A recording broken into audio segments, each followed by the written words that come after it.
नमस्कार दोस्तों, क्या हाल चाल आप सभी के। आई होप आप सब बढ़िया होंगे। स्वागत है आप सभी का इस PW के अमेजिंग से प्लेटफॉर्म पे। सो गाइस, हम लेके आ चुके हैं उद्गम सीरीज के ही सीक्वेंस में अगला इम्पॉर्टेंट टॉपिक फिजिकल केमिस्ट्री का। The chapter name is known age group theory. अब ये जो ग्रुप थ्योरी है इसमें बहुत सारे इंपॉर्टेंट सब टॉपिक्स हैं, बट वो जितने भी सब टॉपिक्स हैं, जितने भी ग्रुप थ्योरीज की एप्लीकेशंस हैं, जिन पे सवाल पूछे जाते हैं नेट एग्जाम में, वो सारी की सारी बातें कहीं ना कहीं एक चीज से समझी जाती हैं, या यूं कह ले कि वो सारी की सारी एप्लीकेशन किसी एक चीज से कनेक्टेड है, जिसके बिना हम वो सारी एप्लीकेशंस को नहीं समझ सकते।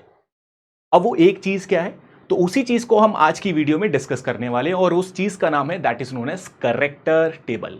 राइट ना। तो आज के इस पूरे सेशन में हम इस करेक्टर टेबल के ओरिएंटेड अपना डिस्कशन रखने वाले हैं। हम ये जानेंगे कि करेक्टर टेबल होता क्या है, इसको बनाते कैसे और इसकी जरूरत क्यों है। अगेन, ये जो मैंने बोला फॉर्मेशन, दैट इज बनाते कैसे हैं, सवाल कहीं ना कहीं इस बात से पूछे जाते हैं, वो सारे सवाल भी हम करने वाले हैं इस पूरे सेशन में। राइट ना।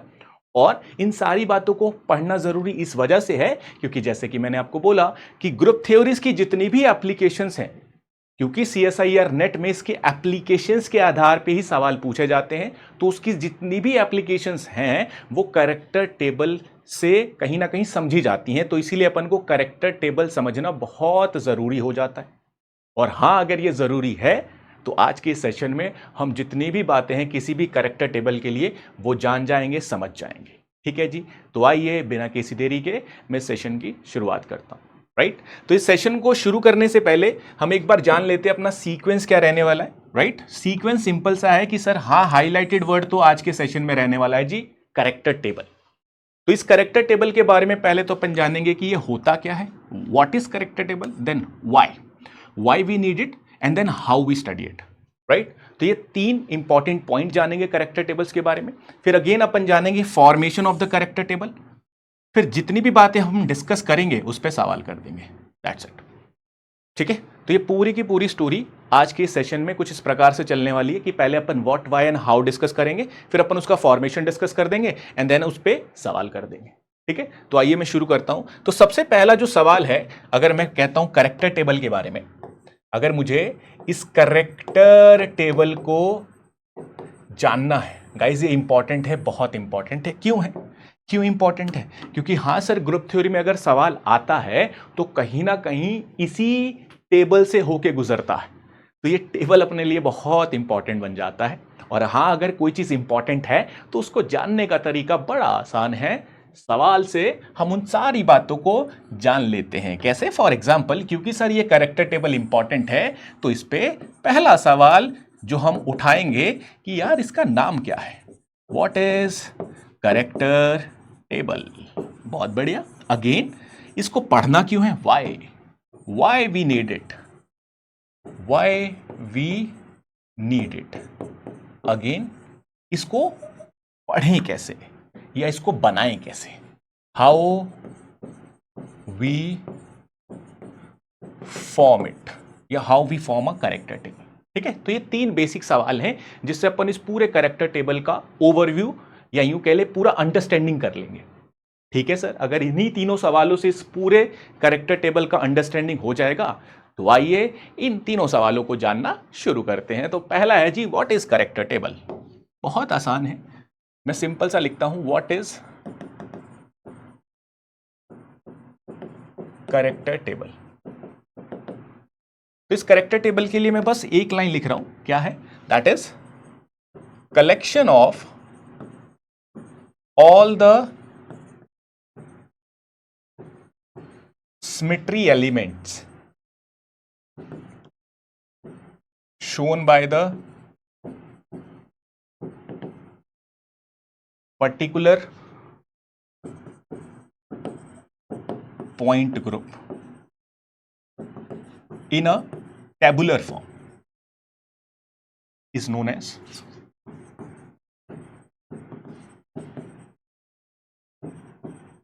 character table। अब ये जो मैंने लाइन लिखी है, आइए मैं इसका मतलब आपको समझाना शुरू करता हूं। तो जब भी हम एक बात कहते हैं सिमेट्री, है ना, मैंने एक वर्ड यहां पे यूज किया, दैट इज व्हाट सिमेट्री। तो ये बहुत कमाल का वर्ड है। क्यों? क्योंकि जो अपन चैप्टर डिस्कस कर रहे हैं that is what group theory. इस ग्रुप थ्योरी का प्रिंसिपल ही यही है कि ये सिमेट्रीज को यूज करके और कहीं ना कहीं उन सारी बातों से ही एप्लीकेशंस केमिस्ट्री की जो भी मेन प्रॉपर्टीज है मॉलिक्यूल्स की, जैसे कि मॉलिक्यूलर स्पेक्ट्रोस्कोपी में हम आईआर एक्टिविटी, रमन एक्टिविटी, इसके बारे में बताते हैं, तो वो भी कहीं ना कहीं ग्रुप थ्योरी बताता है by using symmetries of the molecule. Again जब हम केमिकल बॉन्डिंग में हाइब्रिडाइजेशंस पढ़ते हैं तो वो भी कहीं ना कहीं ग्रुप थ्योरी बताता है by using symmetries of the molecule. Again जब हम इलेक्ट्रॉनिक ट्रांजिशंस एलएफटीज में जब अपन मोलिकन सिंबल्स वगैरह की बात करते हैं तो वो सारी स्टोरीज कहीं ना कहीं किससे रिलेट करती है? सिमेट्रीज थे। और जो सिमेट्रीज से रिलेट करती है वो सारी बातें कौन बताएगा? Group theory, right? तो ये सारी बातें कहीं ना कहीं एप्लीकेशन है ग्रुप थ्योरी की। और ये सारी एप्लीकेशंस जो केमिस्ट्री से रिलेट करती है, ये सारी एप्लीकेशंस का एक्सप्लेनेशन सिर्फ एक चीज के आधार पे दिया जाता है and that is known as symmetries. तो हां सर, अगर ये सारी बातें अपन सिमेट्रीज ऑफ द मॉलिक्यूल से समझते हैं तो यार ये सिमेट्री अपने लिए इंपॉर्टेंट हो गया। अब ये सिमेट्रीज इंपॉर्टेंट है तो यार ये सिमेट्रीज का हमें कैसे पता चलेगा? तो इसी पूरी बात को कलेक्टिवली कंटेन करने के लिए या कलेक्टिवली कंटेन करने वाला एक टेबल है और उसी टेबल का नाम है करेक्टर टेबल। अब ये सारी बातें जो मैंने आपको बताई हैं, इसी बात से आपको थोड़ा सा आइडिया हो गया होगा कि हाँ ये इंपॉर्टेंट है। क्यों? क्योंकि हाँ सर, अगर ग्रुप थ्योरी सिमेट्रीज पे बेस्ड है और वो सारी सिमेट्रीज का इंफॉर्मेशन करेक्टर टेबल कंटेन करता है, तो हाँ अगर हम कहते हैं group theory is studies of symmetry, तो हम ऐसा भी कह सकते हैं कि group theory is study of character table, क्योंकि हाँ करेक्टर टेबल में सारी सिमेट्रीज का ही तो इंफॉर्मेशन है। तो हाँ सर, ये जो करेक्टर टेबल है ये एक तरह से ऐसा टेबल है जो सारी सिमेट्रीज इंफॉर्मेशंस को कहीं ना कहीं कंटेन करता है, जो कोई भी एक पर्टिकुलर पॉइंट ग्रुप शो करता है। अगेन दूसरी बात, ये तो हुआ इसका व्हाट। अब ये जो वाई, इसको पढ़ना क्यों है वाई? तो इस वाई को भी मैंने अभी बताया आपको, why we need it, why we need it. तो ये भी बहुत आसान है और इस बात को भी मैंने अभी जस्ट आपको बताया, क्योंकि सर ग्रुप थ्योरी है ना, हम क्या पढ़ रहे हैं? Group theory. ग्रुप थ्योरी एक वर्ड है, थ्योरी, थ्योरी का मतलब होता है एक्सप्लेनेशन, दैट्स इट। जब भी एक वर्ड यूज होता है थ्योरी, जिसका सिंपल सा मतलब है जी एक्सप्लेनेशन, पक्की बात है। तो हां सर, ये एक्सप्लेन करेगा बहुत सारी चीजों को। अगेन कैसे कैसे करेगा? तो वो भी अपन ने देखा कि सर ग्रुप थ्योरी एक ही आधार पे एक्सप्लेनेशन देता है, दैट इज व्हाट सिमेट्री। तो हां sir, group theory based on principle of symmetry and using this symmetry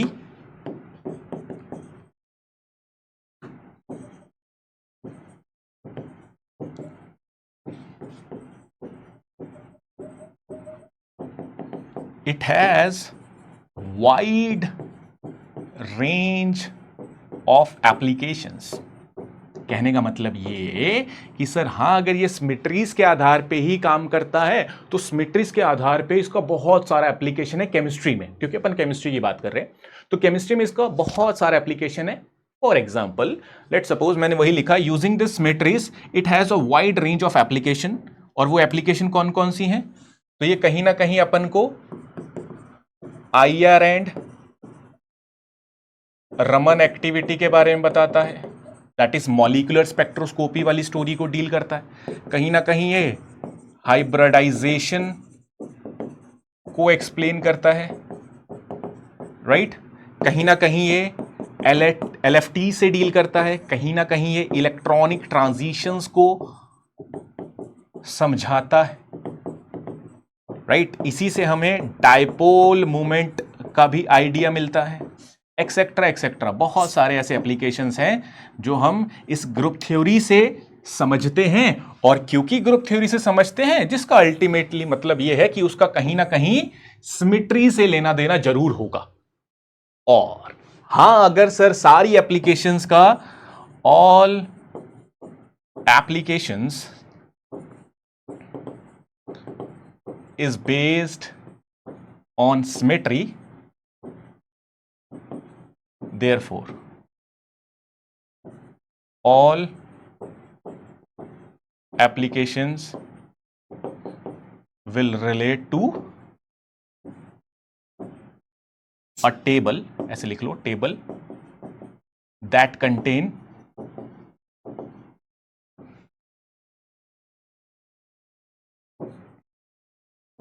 symmetry info, that is character table।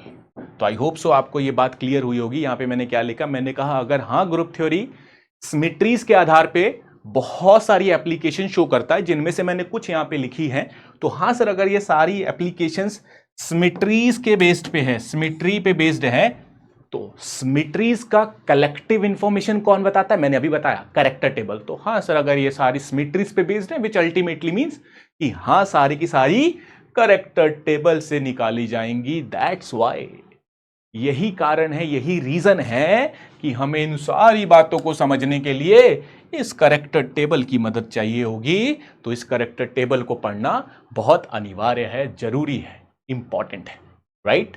आइए, ये तो है इसका Y.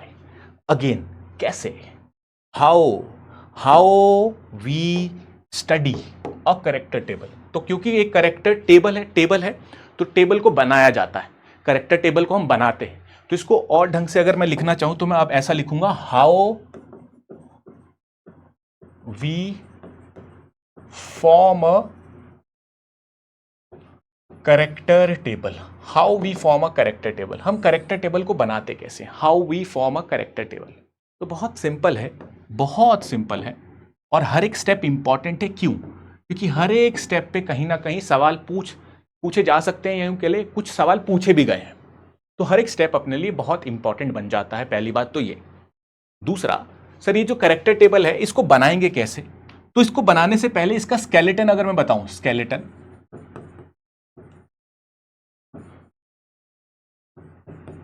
So it contain 4 column. ये 4 कॉलम कंटेन करता है। 4 कॉलम कौन कौन से, है ना? तो वो सारी बातें अपन बनाएंगे, ठीक है। फिलहाल के लिए मैं एक सिंपल सा बेसिक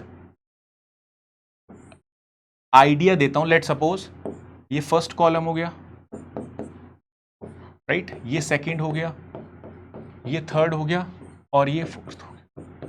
तो ये 4 कॉलम शो करता है, ठीक है। 4 कॉलम बना दिए अपन ने, जिसमें इसमें होते हैं जी मूलिकन सिंबल्स, राइट, इसमें इररिड्यूसिबल रिप्रेजेंटेशंस, इसमें रोटेशनल एक्सेस या यूं कह ले रोटेशनल और ट्रांसलेशनल मोशंस के कोऑर्डिनेट्स, और यहां पे होते हैं क्वाड्रेटिक इक्वेशंस।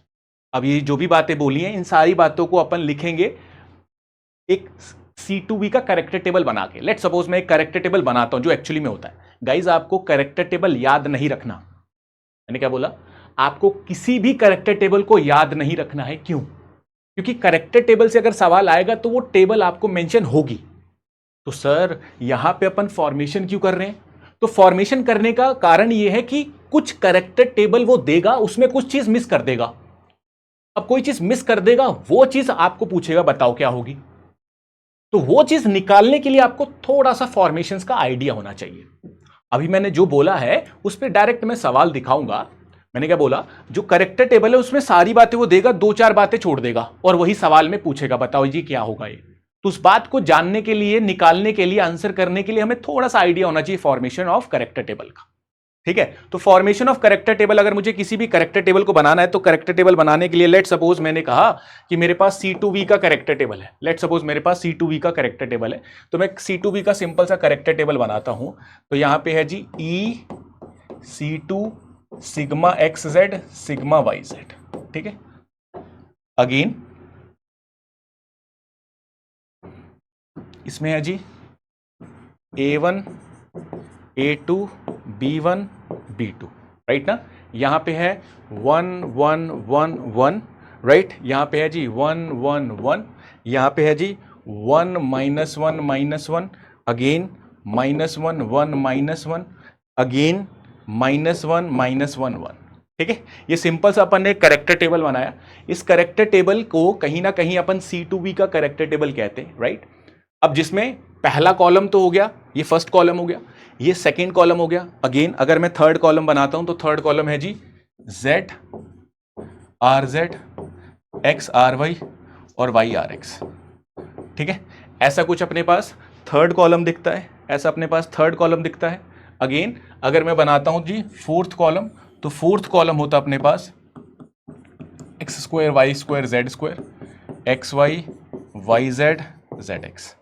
तो ये अपने पास पूरा का पूरा एक C2V का कैरेक्टर टेबल है जो आपको नजर आता है। ये पूरा का पूरा एक C2V का कैरेक्टर टेबल है जो आपको नजर आता है। ठीक है, ये आपको ध्यान रखना है। ठीक है, यहां पे थोड़ा सा, यहां पे आ जाएगा एक्स जेड, यहां पे आ जाएगा वाई जेड।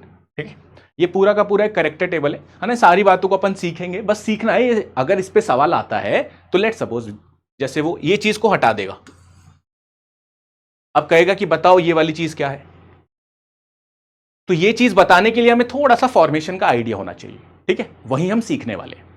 अगेन तो ये मैंने एक सिंपल सा C2V का कैरेक्टर टेबल बनाया है। ये बनता कैसे इसी को हम जानेंगे। ठीक है, तो फिलहाल के लिए इसमें जो कॉलम है इसका मैं थोड़ा सा आपको आइडिया दे दूं। जैसे मैं इस वाले कॉलम को अगर मैं कहता हूं फर्स्ट, ये है जी सेकंड, ये है जी third and this is what fourth. ये चार अपने पास कॉलम है, जिसमें से पहला कॉलम क्या होता है जो कि क्या बताता है, मुलेकन सिंबल इंपॉर्टेंट है। ठीक है, मुलेकन सिंबल, और इसी को अपन कहीं ना कहीं इररिड्यूसिबल रिप्रेजेंटेशंस भी कहते हैं। IR, इसको मैं शॉर्ट फॉर्म में लिखूंगा। ठीक है, पूरा लिख देता हूं, इररिड्यूसिबल रिप्रेजेंटेशंस। ठीक है, अगेन ये जो है 1 2 3 4 इसको अपन कहते हैं सेकेंड कॉलम। ये पूरा सेकेंड कॉलम है, बट ये सेकेंड कॉलम को अगर आप देखोगे तो इसमें बहुत सारे सब कॉलम भी हैं। ये बहुत सारे सब कॉलम भी हैं, बहुत सारे मतलब चार, 1 2 3 4, राइट। तो यहां पे लिखूंगा कंटेन सब कॉलम, राइट। अब ये जो सब कॉलम है, ये जो अपन ने कहा सब कॉलम, ये सारी बातें अपन डिस्कस करेंगे अभी। जस्ट एक ओवरव्यू ले रहे हैं कैरेक्टर टेबल का। तो अपन ने कहा जो सेकंड कॉलम है उसमें फर्दर बहुत सारे सब कॉलम्स है, that is second column contain sub columns. और वो सब कॉलम्स कितने होते हैं, that should be equal to number of classes. अब ये क्लासेस क्या होती अभी बताऊंगा, थोड़ी देर में बताऊंगा ये क्लासेस क्या है, इंपॉर्टेंट है। अगेन नंबर ऑफ क्लासेस, या इसी को तू कह सकता है नंबर ऑफ मुलेकन सिंबल। ये सारी बातें मैं कैसे लिख पा रहा हूं, जस्ट जब मैं आपको फॉर्मेशन सिखाऊंगा तब आप ये सारी बातें खुद ब खुद समझने लग जाएंगे। ठीक है जी। अगेन ये पूरी चीज क्या है, इसमें से जो थर्ड कॉलम है, थर्ड कॉलम, ये इसमें से एक्स वाई जेड, ये क्या बताता है, ट्रांसलेशनल मोशन। और R X R Y R Z क्या बताता है, रोटेशनल मोशन। पक्की बात है, बिल्कुल पक्की बात है जी। ठीक है, so this is what X Y Z, R X R Y R Z, ये होता है जी रोटेशनल मोशन, ये होता है translational motion. Again this is known as जो क्वाड्रेटिक इक्वेशंस है। ठीक है, इंपॉर्टेंट है जी, राइट। तो ये सारी बातें, सारे हर एक चीज दैट इज क्वाड्रेटिक इक्वेशंस का भी बहुत इंपॉर्टेंस है जब अपन एप्लीकेशंस पढ़ते हैं। तो ये हर एक कॉलम इंपॉर्टेंट है। ठीक है, और कहीं ना कहीं आज के इस पूरे सेशन में हम ये जानेंगे कि ये कॉलम्स बनते कैसे। ठीक है, तो आइए मैं इसके फॉर्मेशंस का आपको थोड़ा सा आइडिया देने लग जाऊं। ठीक है, शुरू करता हूं मैं। इस पूरे कैरेक्टर टेबल में, या यूं कह लीजिए इस पूरे कैरेक्टर टेबल को अगर अपन को बनाना है, फॉर्म करना है, तो इसके फॉर्मेशन के लिए दैट इज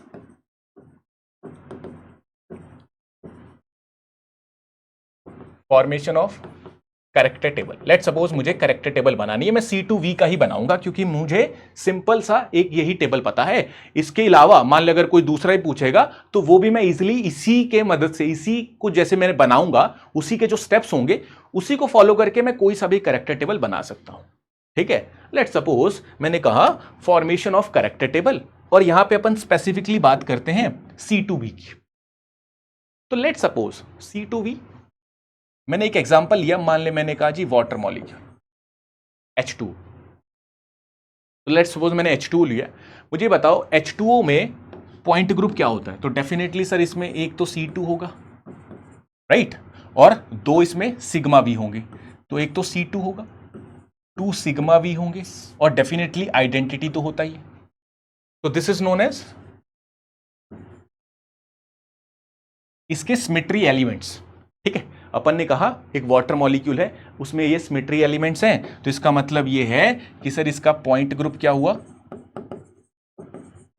पॉइंट ग्रुप क्या हुआ, दैट इज व्हाट C2V।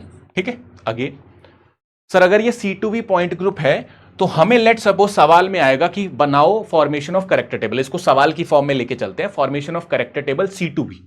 तो हमें बस इतना ही दिया होगा C2V का कैरेक्टर टेबल बनाओ, तो बना देंगे। देखो कैसे, तो सबसे पहले तो हमने ये पता किया कि सर जो भी C2V है उसमें सिमेट्री एलिमेंट्स कौन कौन से हैं। अब ये मैं मान के चलता हूं कि आपको थोड़ा सा पॉइंट ग्रुप्स और सिमेट्री एलिमेंट्स का आइडिया है।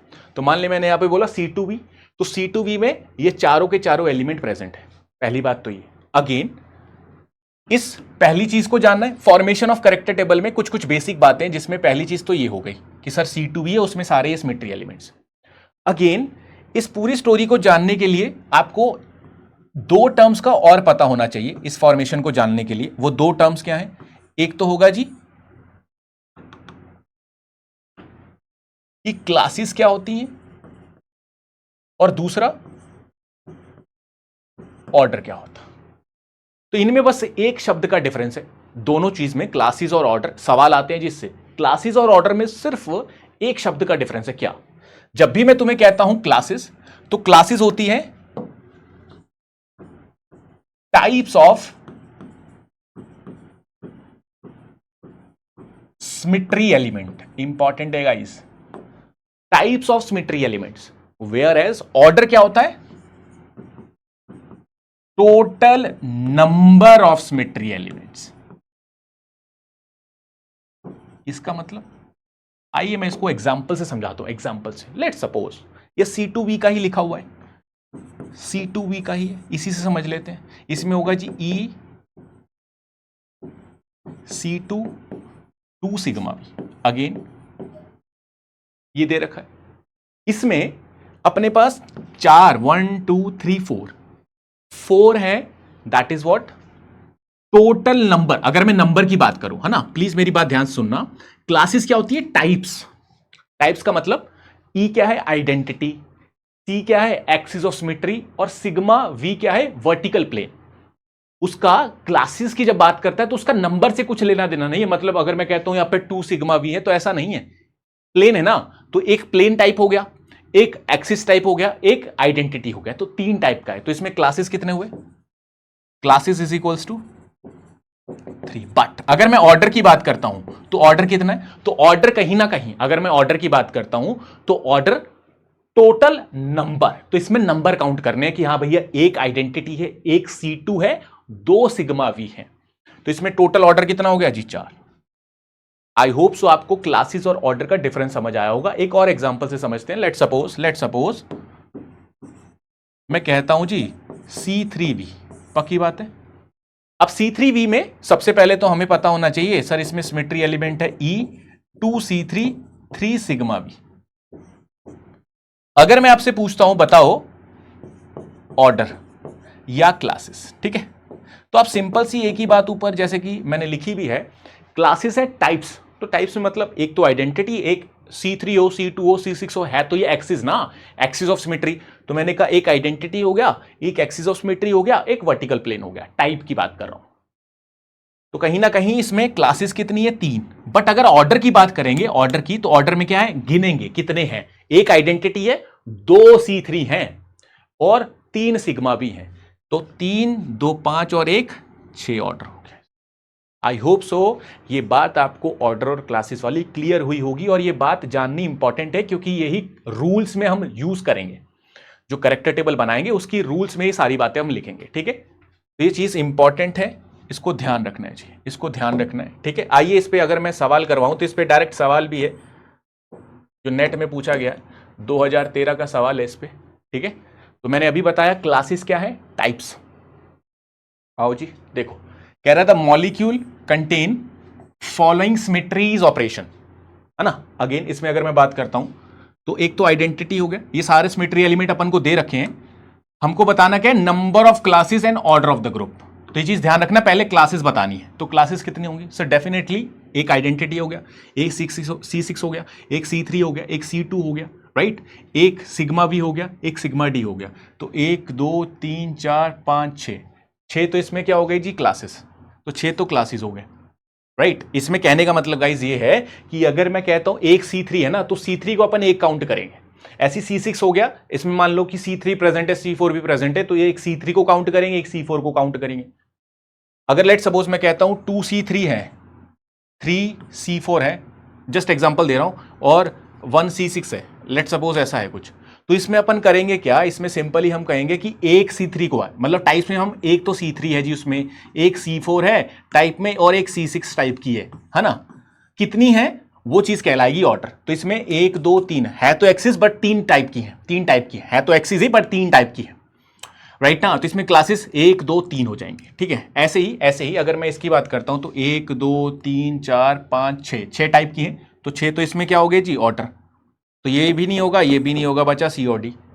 अब इसके बेसिस पे अगर मैं बात करता हूं, तो इसके बेसिस पे अगर मैं कहता हूं कि मेरे पास C6 है, आइडेंटिटी है, C6 है, C3 है, C2 है, सिग्मा V है, सिग्मा D है, तो ये तो मैंने क्लासेस बता दी।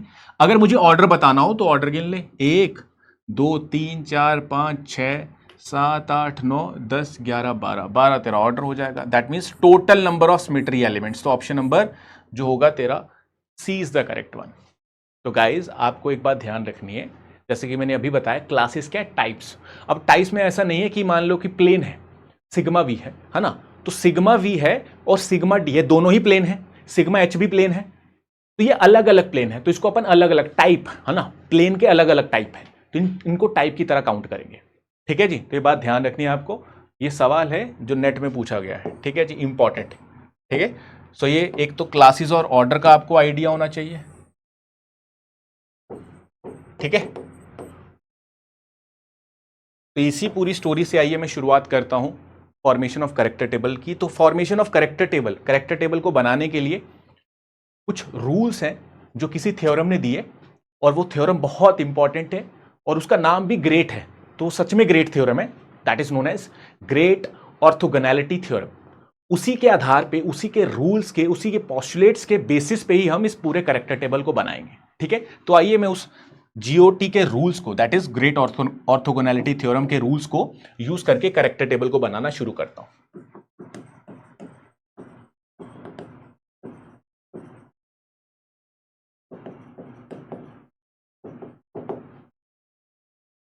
तो इसमें सबसे पहली चीज तो यही है कि सर हाँ, अगर अपन को कैरेक्टर टेबल का फॉर्मेशन समझना है तो रूल 1, या सबसे पहले लेट सपोज अपन को कहना है C2V का अपन को कैरेक्टर टेबल बनाना है। तो गाइस C2V का अगर कैरेक्टर टेबल बनाना है तो एक चीज यहां पे अगर मैं और ऐड करूं, अगर आपको ऑर्डर निकालना है, ऑर्डर ऑफ पॉइंट ग्रुप, तो किसी भी पॉइंट ग्रुप को या किसी भी पॉइंट ग्रुप के कॉरेस्पॉन्डिंग अगर आपको ऑर्डर निकालना है, तो उसके लिए अगर आपको जनरलाइजेशन याद रखना हो, for example CNN, CNV, CNH, DND, DNV, right, DN, again tetrahedral, तो ये सारे के लिए फॉर एग्जांपल DN है, अगर DN पॉइंट ग्रुप है तो इसका 2 इंटू में N, फॉर एग्जांपल C2V है तो 2N, CNH है तो 2N, DND है तो 4N, DNV है तो 4N, है ना। टेट्राहेड्रल के लिए कितना होता है जी? 24, ठीक है। तो ये सारी बातें आपको ध्यान रखनी है। ये अल्टीमेटली हम कर क्या रहे हैं, ये N क्या होता है, दैट इज फॉर एग्जाम्पल अगर मैं कहता हूं D2, तो बताओ कितना ऑर्डर है, दैट इज 2 इंटू में 2, दैट इज 4। फॉर एग्जाम्पल अगर मैं कहता हूं C2V, जैसा अपन ने अभी देखा, तो सर यहां पे N का वैल्यू कितना है? 2 है, और C2V का ऑर्डर कैसे होता है? 2N, दैट इज 2 इंटू में 2 विच इज 4। अगेन कोई पूछ ले हमें C3V का ऑर्डर बताओ, तो बहुत आसान है, C3V मतलब 3, दैट इज 2N होगा। CNV इसका 2N होगा, यहाँ पे चाहे C3V बोल ले या C2V बोल ले, है ना, तो मैंने बोल लिया C3V, है ना। तो let suppose 2 into N which is 2 into में 3 विच इज 6। तो ये सारे के सारे क्या है, तुम्हारे पास एक जनरलाइजेशन है जिससे तुम डिफरेंट पॉइंट ग्रुप्स के लिए ऑर्डर निकाल सकते हो, ठीक है। तो ये बात ध्यान रख लेना। आइए मैं शुरू करता हूँ। तो रूल नंबर है, अगर मुझे मान लो C2V का पॉइंट ग्रुप बताना है तो इसमें सिमेट्री एलिमेंट्स क्या है, E C2 सिग्मा V, इसको लिख ले सिग्मा XZ सिग्मा YZ। अगर मुझे C2V का करेक्टर टेबल बताना है तो इस पूरे करेक्टर टेबल में रूल नंबर 1 क्या है, रूल 1। तो जब भी मुझे C2V और उसका सिमेट्री एलिमेंट पता है तो मैं इजीली क्लासेस निकाल सकता हूं। तो रूल 1 यही है, number of classes is equals to order of the, यही कह ले, नंबर ऑफ मोलिकन सिंबल्स। कहने का मतलब, आइए मैं बताना शुरू करता हूं। तो सबसे पहले तो अपन जैसा कि बोल चुके हैं कि इसमें 4 कॉलम होते हैं, 1 2 3 4। इसमें अपने काम के यही 2 हैं, इन्हीं को अपन ज्यादा मेजरली सीखेंगे। और इन दोनों को सीखने के लिए सबसे पहले तो अपन को सेकंड कॉलम बनाना है, क्योंकि सेकंड कॉलम से ही पहला कॉलम आएगा। कैसे आएगा उसके लिए भी कुछ रूल्स हैं, वो सारी बातें हम अभी डिस्कस करेंगे, ठीक है। फिलहाल के लिए हम कह रहे हैं construction of second column, construction of second column. तो इसमें रूल नंबर 1 क्या है कि जो नंबर ऑफ क्लासेस है is equals to number of Mulliken symbol. इसका मतलब लेट सपोज कि सर आपने करेक्टर टेबल एक सिंपल सा बनाया C2V, ठीक है। यहां पे E है, C2 है, सिग्मा XZ है, सिग्मा YZ है। तो इसमें क्लासेस क्या होती हैं, क्लासेस क्या होती हैं? तो लेट सपोज अगर मैं कहता हूं 1 2 3 4 टाइप की है, तो इसमें क्लास कितनी हो गई, 4। तो इसमें क्लासेस कितनी हो गई, 4, पक्की बात है। और मैंने अभी बताया था जब भी अपन सेकंड कॉलम की बात करते हैं तो सेकंड कॉलम में जितने भी सब कॉलम्स हैं, that is second column contain sub columns and that sub columns is equals to number of classes, कि जितने नंबर ऑफ क्लासेस होंगे उतना ही सब कॉलम होगा।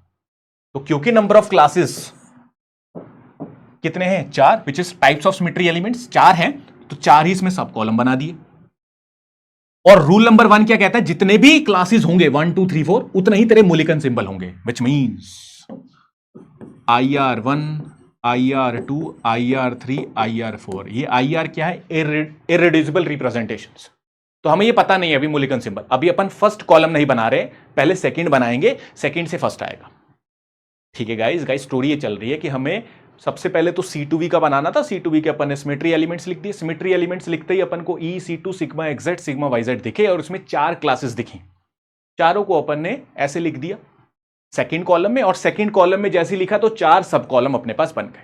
फिर रूल नंबर 1 क्या कहता है कि जितनी भी क्लासेस हैं, classes equals to number of Mulliken symbols. तो जितनी भी क्लासेस हैं उतने ही मोलिकन सिंबल बना लिए, क्योंकि फर्स्ट कॉलम क्या बताता है, मोलिकन symbol.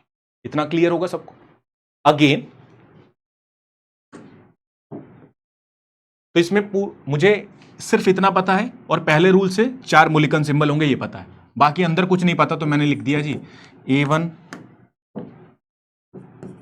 A2 A3 A4 B1 B2 B3 B4 C1 C2 C3 C4 D1 D2 D3 D4, ठीक है, ये अपन ने लिख दिया। अगेन इन पूरे अंदर वाले इररिड्यूसिबल रिप्रेजेंटेशंस को अगर मुझे निकालना हो तो मैं कैसे निकालूंगा, ठीक है। तो इसके लिए भी कुछ रूल्स हैं। पहला रूल तो ये हो गया, पहले रूल से ही हमने कहा अगर 4 क्लासेस है तो 4 ही मोलिकन सिंबल होंगे, तो एक स्ट्रक्चर सा बन गया। अगेन इनको हम कैसे निकालें, तो इनको निकालने के लिए रूल नंबर 2 क्या, कि द सम ऑफ स्क्वायर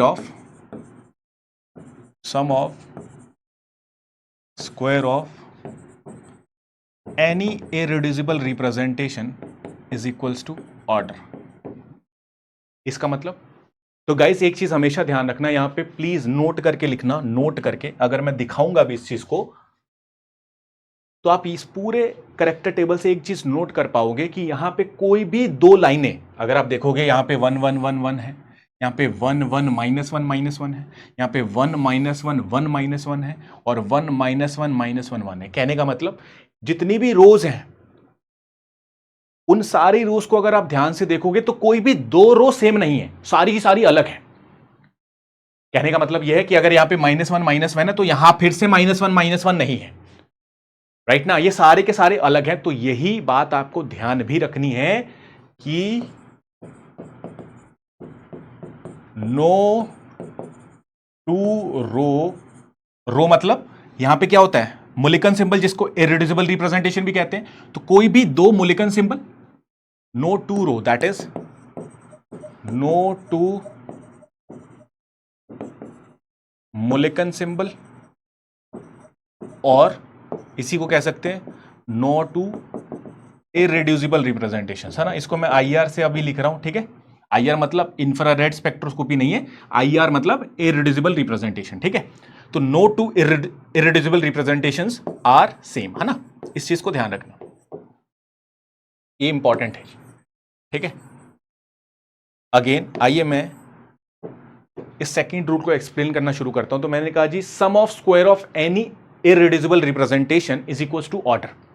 तो अगर मैं बात करता हूं इस पूरे स्टोरी की, तो इसको आप कैसे अप्लाई करेंगे। तो कह रहा है जितने भी, लेट सपोज अपन पहले वाला लेते हैं, कोई भी ले सकते हो आप, इनमें से कोई भी ले सकते हो। लेट सपोज मैंने पहले वाला लिया, तो A1 A2 A3 A4, ठीक है।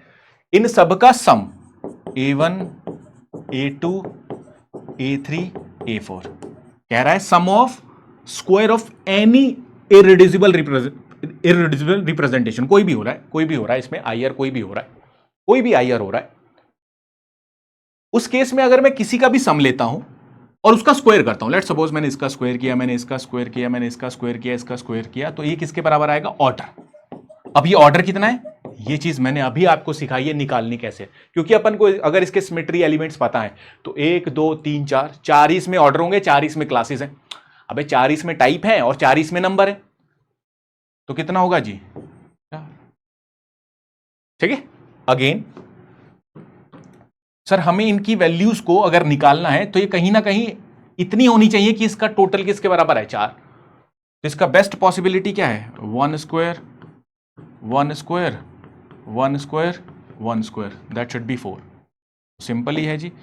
अगर 1 1 1 रखूंगा तो ये 1 square 1 square 1 square 1 square, that should be 4, which means अगर A1 का वैल्यू देखता हूं, ये भी 1 आएगा, ये भी 1 आएगा, ये भी 1 आएगा, ये भी 1 आएगा। तो अब करेक्टर टेबल आपको कैसे नजर आएगी, तो करेक्टर टेबल आपको नजर आएगी कि सर यहाँ पे C2 भी है, E C2 sigma XZ sigma YZ, right.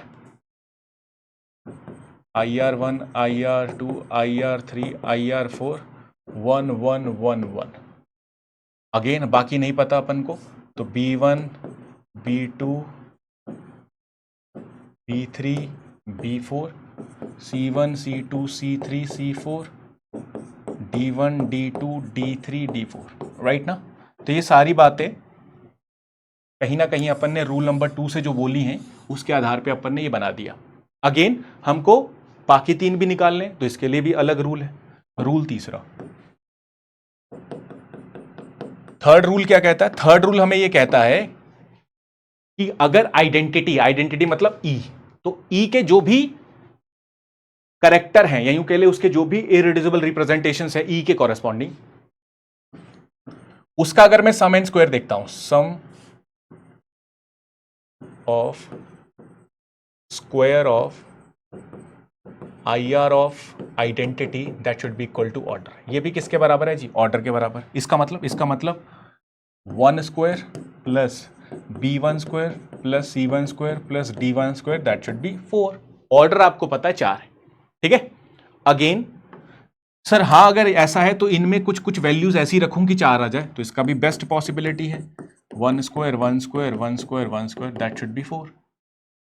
तो सर 1 या यूं कह लीजिए तो A1 था, तो A1 भी 1 था, B1 कितना हुआ 1, C1 भी 1 है, D1 भी 1 है। तो अब ये जो करेक्टर टेबल दिखेगी मैं यहीं पे एडजस्ट कर देता हूं, ठीक है। ये कितना होगा जी 1 1 1, right. That is what rule number 3। Again rule number 4, rule number 4 क्या कहता है, तो अपने पास जो करेक्टर टेबल है कुछ इस प्रकार से दिख रही है, C2V E C2 sigma XZ sigma YZ, ठीक है। यहाँ पे क्या है IR1 IR2 IR3 IR4, ये कितना है जी 1 1 1 1 1 B2 B3 B4 C2 C3 C4 D2 D3 D4, ठीक है। ये सारे के सारे अपने पास रूल 3 के बाद जो बचे वो कुछ इस प्रकार से अपन को करेक्टर टेबल दिख रहा है। अब remaining is B2 B3 B4 C2 C3 C4 D2 D3 D4, ये सारे बचे हैं। तो आइए इसको भी निकाल लेंगे। कैसे? अगला रूल 4 कहता है कि the product of any two irreducible representations should be orthogonal to each other, ठीक है। इसीलिए इसको ऑर्थोगोनैलिटी थ्योरम भी कहा जाता है। इसका मतलब ऑर्थोगोनल का मतलब यह है कि सर हाँ, अगर आप कहते हो कोई भी दो का प्रोडक्ट, विच मीन्स अगर मैं कहता हूं let suppose IR1 into IR2, ये भी 0 होगा, IR2 इंटू IR3, है ना, कुछ भी ले, कोई भी दो का प्रोडक्ट लेगा तो वो करेक्टर टेबल में उसका प्रोडक्ट किसके बराबर होना चाहिए? 0 के बराबर, ठीक है, दैट शुड बी 0। ऐसे ही IR1 इंटू IR3 ले लो, ये भी 0 होगा, IR1 इंटू IR4 ले लो, ये भी 0 होगा। तो मतलब कोई भी आप प्रोडक्ट ले सकते। सवाल उठता है कि सर इनकी वैल्यूज को कैसे हम निकालेंगे बाय यूजिंग दिस रूल। तो इसको निकालने के लिए हम इसका भी प्रोडक्ट लेंगे। तो आइए मैं प्रोडक्ट लेता हूं और प्रोडक्ट लेके आपको इसका वैल्यू बताता हूं क्या होगा। तो जब भी हम प्रोडक्ट लेंगे ना दो IRs का, तो उसमें हम प्रेफर किसको करेंगे? IR1 को। क्यों? तो हम लिखेंगे IR1 इंटू IR2, हम लिखेंगे IR1 इंटू IR3, हम लिखेंगे IR1 इंटू में IR4। ऐसा क्यों लिखेंगे? ऐसा इसलिए लिखेंगे, पहली बात तो ये डेफिनेटली है कि सर इसका जो भी प्रोडक्ट आएगा वो 0 के बराबर होगा। यही ऑर्थोगोनैलिटी थ्योरम है कि किसी भी दो IR का product that should be orthogonal to each other. Again sir यहां पे आपने IR से ही क्यों तीनों को मल्टीप्लाई किया? क्योंकि इसका रीजन ये है क्योंकि IR में सिंपल है 1 1 1 1, तो इससे कैलकुलेशन इजी हो जाएगा। आप किसी भी दो को मल्टीप्लाई कर सकते हो, और ऑब्वियसली क्योंकि हमें इनका वैल्यूज ही नहीं पता, इसलिए हमने IR1 को लिया। पहली बात तो ये, ठीक है। अगेन लेट सपोज मैं कहता हूं पहला मैं लेता हूं IR1 इंटू IR2, ये 0 के बराबर होना चाहिए। IR1 कितना है? सो 1 इंटू 1 प्लस, एक चीज ध्यान रखना, अगर लेट सपोज यहां पे मैं लिखता 2C2, तो जब अपन ऑर्थोगोनैलिटी थ्योरम लगाते हैं ना, ऑर्थोगोनल कंडीशन लगाते हैं, तो इसका मतलब क्या है? 1 इंटू 1 इंटू में अगर यहां पे 1 है तो 1 लिखूंगा। अगेन 1 इंटू B2, इंटू में यहां 2 है ना, तो अगर 2 होगा तो यहां मैं 2 भी लिखूंगा इंटू में, राइट ना। कहने का मतलब ये कि लेट सपोज अगर मैं E2C3 3 सिग्मा भी लिखता हूं, यहां पे 1 1 1 है, राइट ना, यहां पे 1 है, B2 है, यहां पे B3 है। तो इस केस में अगर मैं ऑर्थोगोनैलिटी थ्योरम लगाता हूं तो IR1 इंटू में IR2 दैट शुड बी 0, 0 होगा, पक्का 0 होगा, यही तो ऑर्थोगोनल कंडीशन है। तो इस केस में मैं लिखूंगा 1 इंटू 1 प्लस, यहां पे कितना होगा सर? 1 इंटू B2, तो मैं सिर्फ B2 नहीं लिखूंगा, इंटू में ये 2 भी लिखूंगा, इंपॉर्टेंट है। अगेन अगर मैं कहता हूं 1 इंटू B3, इंटू में मैं ये 3 भी लिखूंगा, दैट शुड बी 0 होना चाहिए, ठीक है। ये करेक्टर टेबल जब अपन C3 का देखते हैं, ठीक है, C3V का, ठीक है, कोई बात नहीं, इस पे सवाल है, इस चीज को ध्यान रखना। तो इस पूरी स्टोरी को मैं अगर जनरलाइज वे में करूं, that is summation of IR1 into IR2 that should be equal to 0। तो समेशन क्या? IR1 कितना है? 1 into IR2 1 plus 1 into B2 plus 1 into B3 that should be plus 1 into B4 that should be 0। अब इस पूरी story को 0 करने के लिए सर डेफिनेटली एक बात तो हम जानते हैं, पहले इस सबको कर लेते हैं, ये पहला हो गया। दूसरा IR1 इंटू IR3, ये भी 0 के बराबर होगा, इसको कर लो multiply, 1 into 1 plus 1 into C2 plus 1 into C3 plus 1 into में C4 दैट शुड बी 0, पक्का। Again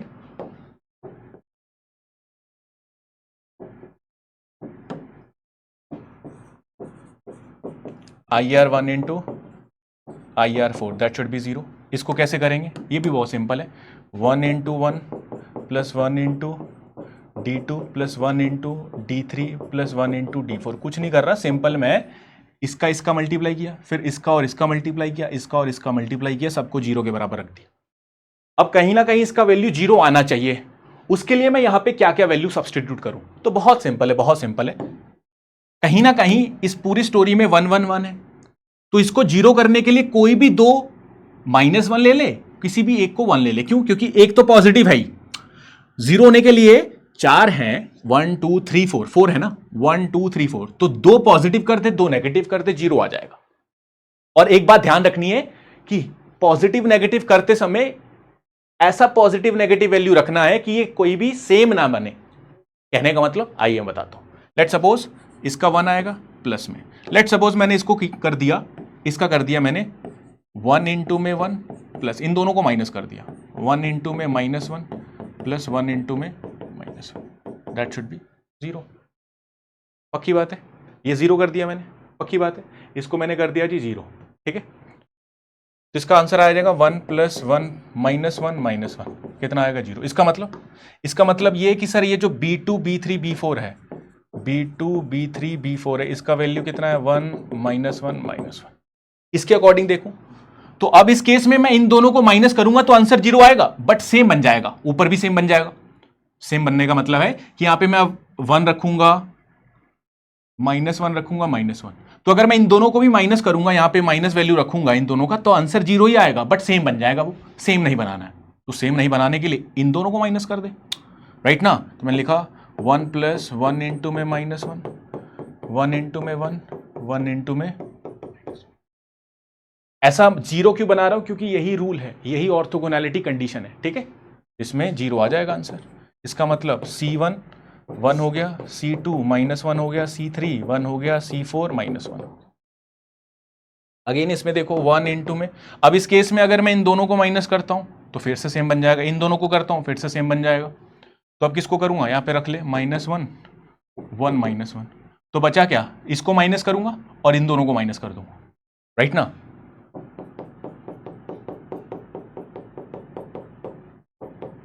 that should be 0। इसका मतलब क्या है, यहां पे D2 कितना है -1, D3 कितना है -1 और D4 कितना है जी 1। तो यहां पे वैल्यू रख दो, बहुत सिंपल है जी, -1 -1 1, दैट्स इट। तो ये आपका करेक्टर टेबल तैयार है। ये ऑर्थोगोनैलिटी कंडीशन आपको ध्यान रखनी है। तो अब पूरा अगर मैं करेक्टर टेबल बनाऊं आपके सामने, तो वो करेक्टर टेबल कुछ इस प्रकार से आपको दिखेगा। C2V है, E C2 sigma XZ sigma YZ। तो सबसे पहले हमने क्या बोला, सबसे पहले सर जितनी क्लासेस है उतने मोलिकन सिंबल होंगे, ठीक है। अगेन इसी में हमने कहा, इसका वैल्यू निकाला। पहला रूल क्या है, sum of square of any irreducible representation should be equal to order of the group. फिर अगेन ये भी 1 1 1 है, 1 -1 -1 -1 1 -1 -1 -1 1। अब ये सारी वैल्यूज जो बची हुई थी वो अपन ने ऑर्थोगोनैलिटी कंडीशन से निकाली। तो ये आपका सेकंड कॉलम रेडी है, सेकंड कॉलम तैयार है, दैट इज सेकंड कॉलम। अगर मुझे फर्स्ट कॉलम बनाना है, क्योंकि मैंने यही बोला कि सर पहले सेकंड कॉलम बनाएंगे, सेकंड कॉलम से ही फर्स्ट कॉलम बनेगा, तो फर्स्ट कॉलम बहुत आसान है, बहुत आसान है। एक बार सेकंड कॉलम बन गया तो फर्स्ट कॉलम बहुत आसान है। और सेकंड कॉलम में भी आपको ये ध्यान रखना है कि कहीं ना कहीं ये जो ऑर्थोगोनैलिटी वाली कंडीशन है ये इंपॉर्टेंट है, ठीक है, ये इंपॉर्टेंट है जी, ठीक है। तो ये तो सेकंड कॉलम हो गया। फर्स्ट कॉलम के लिए है ना, formation of first column.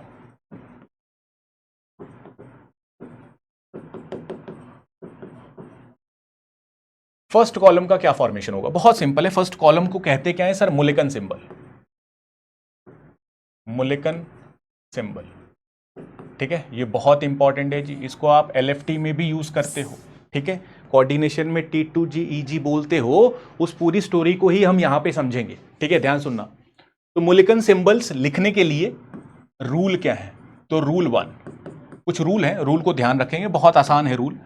Rule ये है कि जो भी करेक्टर है, करेक्टर किसको कहते हैं, तो लेट सपोज यहां पे अगर मैं एक करेक्टर टेबल बना ही दूं, C2V का ही बना रहे हैं हम, E C2 sigma XZ sigma YZ, that is IR1 IR2 IR3 IR4, ये हो जाएगा जी 1 1 1 1 1 1 -1 -1 1 -1 1 -1 और 1 -1 -1 1। मान लो ये करेक्टर टेबल है। अब इसमें करेक्टर ऑफ, अगर करेक्टर की बात करता हूं तो ये सारे के सारे क्या होते हैं, करेक्टर। तो पहला रूल क्या है, करेक्टर ऑफ ई का मतलब आइडेंटिटी। अगर करेक्टर ऑफ ई क्या है 1, अगर करेक्टर ऑफ ई क्या है 2, अगर करेक्टर ऑफ ई क्या है 3, इसका मतलब लेट सपोज अगर यहां पे 1 1 1 1 1 ही आ रहा है तो ये वही 1 डायमेंशनल। अगेन यहां पे अगर कहीं भी 2 आ गया, लेट सपोज यहां पे 1 आ रहा है 1 आ रहा है 1 आ रहा है, अगर यहां पे 2 आ गया तो ये 2 डायमेंशनल हो जाएगा। कहने का मतलब ये वाला मोलिकन सिंबल 1 डायमेंशनल है, ये भी 1 डायमेंशनल है, ये भी 1 डायमेंशनल है, बट अगर लेट सपोज यहां 2 लिख दूं मैं तो ये वाला 2 डायमेंशनल हो जाएगा। तो इनके लिए सिंबल्स क्या होंगे, अगर 3 लिख दो तो 3 डायमेंशनल हो जाएगा। इनके लिए सिंबल क्या होंगे, है ना, पहले मैं रूल लिख देता हूं फिर मैं इस पे सवाल करवाऊंगा, ठीक है। तो ए क्या है जी, ए होते हैं, सॉरी अगर 1 आया तो 1 के कॉरेस्पॉन्डिंग अपन लिखते हैं ए या फिर बी, ये यूज करते हैं। अगेन जब 2 होता है तो इसको अपन कहते हैं डबली डीजेनरेट, और इसके लिए अपन यूज करते हैं ई। अगर 3 होता है तो इसको अपन कहते हैं ट्रिपली डीजेनरेट, और इसके लिए अपन यूज करते हैं टी। ठीक है, इतनी सी बात आपको क्लियर होनी चाहिए, पक्का। अगेन इसी स्टोरी को, ये तो रूल नंबर 1 हो गया, रूल नंबर 2 अभी इसको अप्लाई भी करेंगे। रूल 2 क्या है, अगर मैं आपसे कहता हूं कि मेरे पास सबसे पहला स्टेप तो इसका कैरेक्टर देखना है। रूल 2 क्या है, सिमेट्री देखनी है ए और बी की। लेट सपोज यहां पे 1 1 1 है तो सर ए आएगा या बी आएगा, हमें कैसे पता चले कि ए लिखेंगे कि बी। तो उसके लिए अपन को प्रिंसिपल एक्सिस, प्रिंसिपल एक्सिस क्या होती है, हाईएस्ट ऑर्डर एक्सिस। इस केस में C2 है तो C2 के रिस्पेक्ट में सिमेट्री देखनी है। तो गाइस जब भी सिमेट्री की बात करता हूं ना मैं, सिमेट्री का मतलब है जहां भी 1 लिखा है 1 मींस सिमेट्री, और अनसिमेट्री का मतलब क्या है, जहां भी -1 लिखा है वो है अनसिमेट्री। तो लेट सपोज अगर मैं रूल सेकंड कहता हूं तो अगर सिमेट्री है with respect to principal axis तो वहां पे क्या आएगा, ए आएगा। और अगर सिमेट्री है, सॉरी अनसिमेट्री है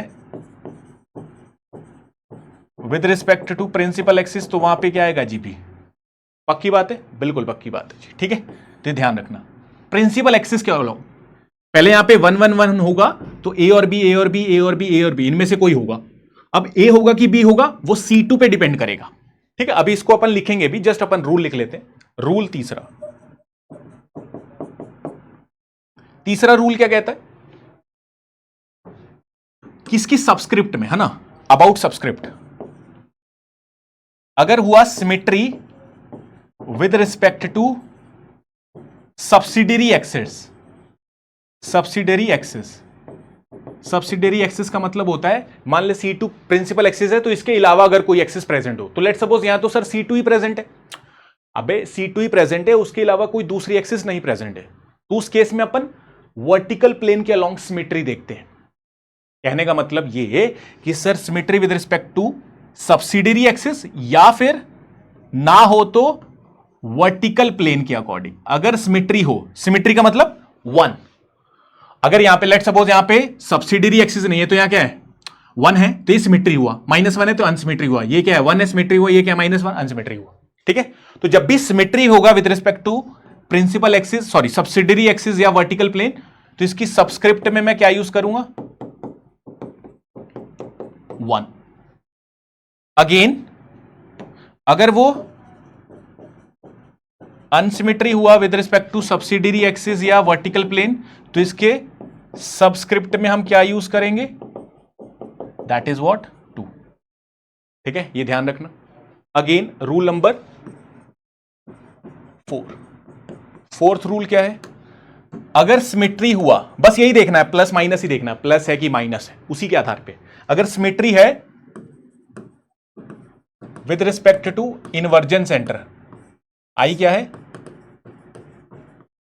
इनवर्जन सेंटर, तो इसको अपन क्या कंसीडर करेंगे, that is what ji red,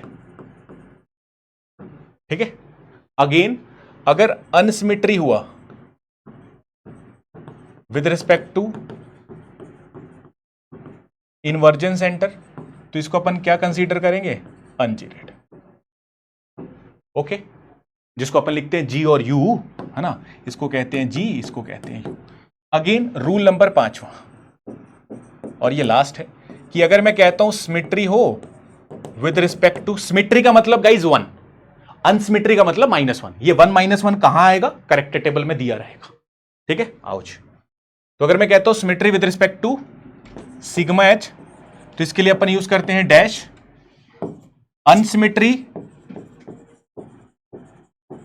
with respect to sigma h, इसके लिए अपन यूज करते हैं डबल डैश। ठीक है, तो ये बातें आपको ध्यान रखनी है। आइए मैं इसको अप्लाई करता हूं सवालों में। ठीक है जी, तो रूल नंबर 1 क्या है, एक क्विक रीकैप ले लेते हैं। अगर 1 हुआ तो ए और बी आएगा, 2 हुआ तो ई आएगा, 3 आया तो टी आएगा। Again symmetry with respect to principal axis हुआ तो सर हाँ, अगर 1 आएगा तो ए और बी रहेगा, ए और बी में से कौन सा रहेगा, उसके लिए अपन को सिमेट्री देखना पड़ेगा प्रिंसिपल एक्सिस। लेट सपोज मैं इन सारी बातों को अप्लाई करता हूं। लेट सपोज मुझे करेक्टर टेबल जो C2B का बनाया है, EC2 sigma XZ sigma YZ, इसका अगर मुझे क्या देखना हो जी, 1 1 1 1 1 1 1 1 -1 -1 -1 -1 1 -1 -1 1। ठीक है, इसका अगर मुझे मूल्यांकन सिंबल बनाना हो, IR1 IR2 IR3 IR4, सबसे पहले मैं क्या देखूंगा, आइडेंटिटी के करेक्टर 1 1 1 1 1 1 है, तो सर ए आएगा या बी आएगा, ये तो बात पक्की है, सब में ए और बी आएगा। ए कब आएगा, बी कब आएगा, तो मैं प्रिंसिपल एक्सिस पे जाऊंगा। प्रिंसिपल एक्सिस में यहां पे 1 है, पॉजिटिव का 1 है, तो सर 1 होता है सिमेट्री होता है, सिमेट्री में मैं ए और बी में से ए लिखूंगा। यहां भी 1 है, यहां भी ए लिखूंगा, यहां भी -1 है, यहां बी लिखूंगा, यहां भी -1 है, यहां बी लिखूंगा, पक्की बात है। अगेन सर यहां तो हो गया, अब हमें ये तो रूल नंबर फर्स्ट और सेकंड अपन ने अप्लाई कर दिया। 1 1 1 है तो अपन ए और बी में से कोई ऑप्ट करेंगे, और इसमें से ए कब होगा, जब सिमेट्री होगा, दैट इज 1 होगा, यहां पे 1 होगा प्रिंसिपल एक्सिस का। अगेन दूसरा ये है कि जब मैं देखता हूं सबस्क्रिप्ट में, सबस्क्रिप्ट में 1 आएगा कि 2 आएगा, तो इस बात को अगर मुझे देखना हो कि 1 आएगा कि 2 आएगा, तो उसके लिए मुझे वर्टिकल प्लेन के अलोंग सिमेट्री, क्योंकि सब्सिडियरी एक्सिस तो नहीं है, तो यहां पे क्या 1 है, 1 का मतलब सिमेट्री है, यहां पे अनसिमेट्री है तो 2 आएगा, यहां पे सिमेट्री है तो 1 आ जाएगा, अनसिमेट्री है तो 2 आ जाएगा। That's it. तो ये इसके मूल्यांकन सिंबल हो गए। आइए कुछ सवाल और कर लेते हैं इसी के बेसिस पे। फॉर एग्जांपल जैसे ये है, जैसे ये सवाल है C3V का, तो अपन को मूल्यांकन सिंबल लिखने हैं, तो बहुत सिंपल है सर, आइडेंटिटी इसका 1 1 है, तो ए और बी में से आएगा कोई, ए और बी में से आएगा, ए और बी में से आएगा, बट यहां पे 2 है तो 2 के लिए आता है ई, पहली चीज तो ये। अगेन सर ए और बी में से क्या आएगा, तो ए और बी में से अगर मैं कहता हूं ये प्रिंसिपल एक्सिस है तो इसके अलोंग 1 है, तो सर यहां भी ए आएगा, इनमें से ए आएगा।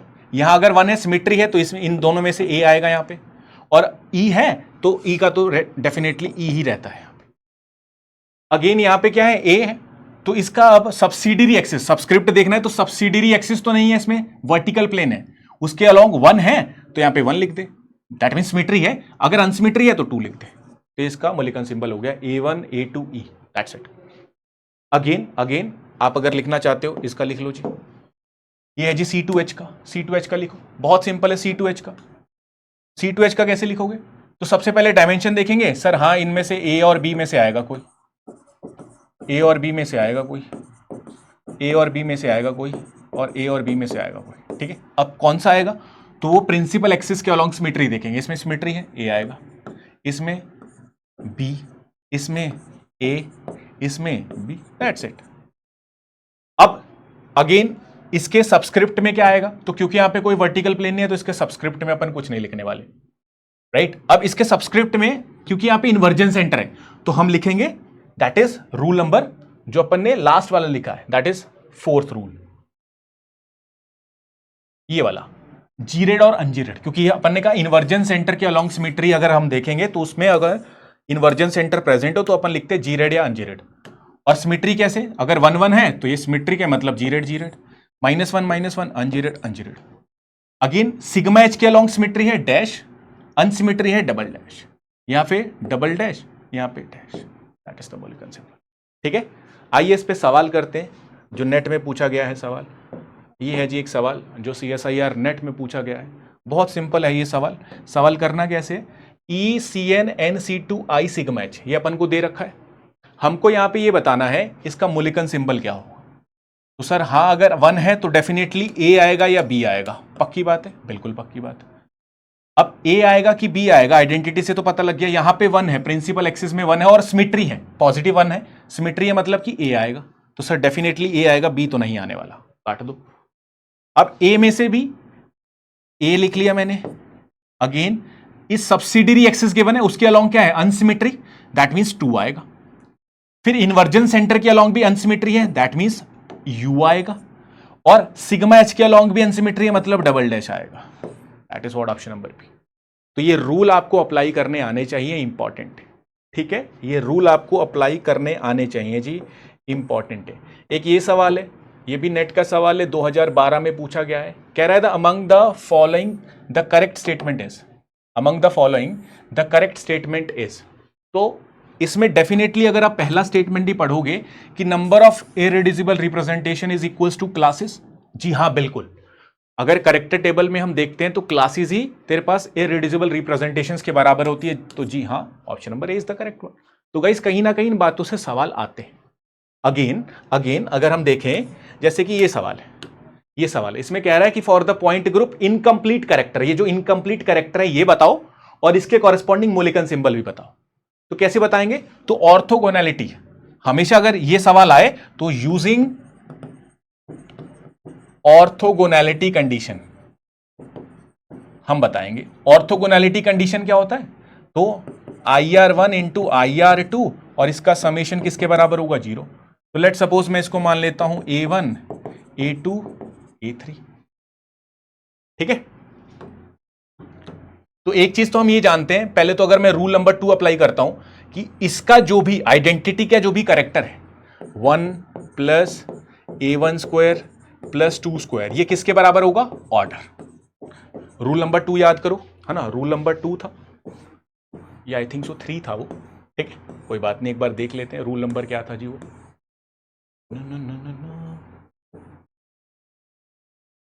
देखो आइडेंटिटी के जो भी कैरेक्टर्स हैं, आइडेंटिटी के, उसका सम और स्क्वायर किसके बराबर होगा, ऑर्डर के बराबर, ठीक है। तो इसी चीज को अपन यहां भी यूज करेंगे तो उसी से अपना आंसर आ जाएगा। देखो जी आंसर कैसे आएगा, तो सबसे पहले तो अपन को A1 का वैल्यू निकालना है, कैसे निकालेंगे, तो सर इसका आंसर ऑर्डर कितना है, 3 2 5 और 1 6, नंबर ऑफ सिमेट्री एलिमेंट, ये याद रखना, 6 आ गया, इनटू में A1 स्क्वायर प्लस में 4, तो ये 4 आ रहा है। अब A1 या यूं कह ले A1 कितना रखूंगी, टोटल 6 आ जाए, तो 4 और 1 5, इसको 1 रख लो, तो 1 plus 1 plus 4 that should B 6। तो इसका ओवरऑल बनेगा, सर A1 का वैल्यू तो आ गया अपने पास, करेक्टर टेबल ऐसे देखेगा 1 1 1 1 A2 A3 और 2 -1 0, इन दोनों को मल्टीप्लाई करो, 1 into 1 plus 1 into A2 plus 1 into A3 that should be 0, है ना। अब इसको 0 बनाने के लिए क्या करूंगा, ये तो 1 है ही, ये तो 1 है, इस चीज को मैं क्या यूज करूंगा, या अगर इसको मुझे 0 बनाना हो तो इसको 0 कैसे बनाऊंगा, तो 0 बनाने के लिए यहां पे क्या है, A2 है प्लस A3 है, इसको हमको 0 बनाना है, ठीक है। इसको 0 बनाने के लिए कहीं ना कहीं एक चीज है, यहां पे आ जाएगा 1 प्लस 1 इंटू में -1, है ना, प्लस 1 इंटू में -1 दैट शुड बी 2 -1। इसको अगर हम देखें तो लेट सपोज, एक सेकेंड, है ना, अगर अपन कहते हैं IR1 इंटू IR2, ठीक है, इसको सॉल्व करना है तो हम सबसे पहले तो इन दोनों को मल्टीप्लाई करेंगे, ठीक है, इन दोनों को मल्टीप्लाई करेंगे तो अपने पास ये वैल्यू आ रहा है, so 1 into 1 plus 1 into A2 plus 1 into में A3 that should be equal to, सबका प्रोडक्ट किसके बराबर होना चाहिए, 0। यहाँ पे जो अपन एक चीज़ गलत कर रहे थे वो ये है, जैसे मैंने आपको बताया भी था, इसके सामने वाली चीज़ भी मल्टीप्लाई होगी, ये चीज़ हमेशा ध्यान रखना, ठीक है। तो ये आ जाएगा जी 1 इंटू में 1 प्लस 1 इंटू में 2 इंटू में A2, है ना, प्लस 3 इंटू में 1 इंटू में A2, है ना। अब आएगा जी आंसर, दैट शुड बी 0। तो 1 plus 2 A2 plus 3 A2 that should be 0। अब इसको 0 बनाने के लिए सर हाँ, इन दोनों का अगर एडिशन हो जाए और इसका सब्ट्रैक्शन हो जाए, तो यहाँ पे लिखता हूँ 1 प्लस 2 इंटू में 1 प्लस 3 इंटू में -1, तो अगर आप इस पॉसिबिलिटी से चलेंगे तो आंसर कितना आएगा 0। तो अगर 0 आएगा तो आंसर आ जाएगा 1 1 माइनस 1। तो 1 1 माइनस 1 आंसर आ जाएगा जी। इसका ओवरऑल आ जाएगा 1 तो है 1 1 माइनस 1। देखो जी 1 1 माइनस 1 ऑप्शन नंबर, ठीक है 1 1 माइनस 1। ऑब्वियसली अगर तेरा IR मिल रहा है तो इसी के बेसिस पे अपन कर सकते हैं, राइट गाइस। तो ये कुछ सवाल थे जो हमने कहीं ना कहीं formation of the character table से सीखे हैं, राइट गाइस। तो आई होप सो ये सारी बातें आपके लिए यूजफुल रही हों और आज का सेशन कहीं ना कहीं आपके लिए मददगार रहा होगा। Thank you so much guys.